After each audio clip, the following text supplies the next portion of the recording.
Assalamu alaikum dear friends. This is the first video of our channel. In it we are introducing the channel and explaining its aims and objectives. Friends, it is a blessing of Allah that in this scientific age, just as Muslims have become concerned for modern sciences, a large number of the youth has also turned their attention to Islamic studies.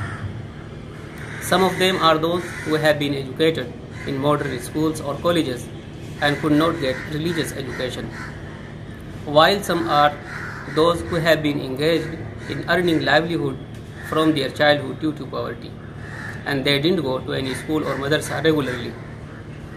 However, both types of people have now a passion for learning Islamic studies, but now they are too old to go to a madrasa to study. Keeping such people in mind, we have started the channel. The name of the channel is Deen Taaleem.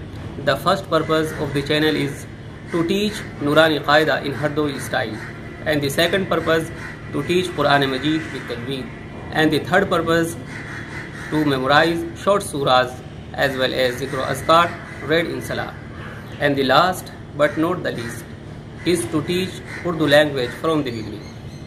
Videos related to the subjects will be uploaded weekly inshallah. The team members of the channel are Maulana Muhammad Rashid Mazahiri, Maulana Muhammad Luqman Mazahiri, and I, Anis Ahmad Qasmi. Thank you friends. Assalamu alaikum.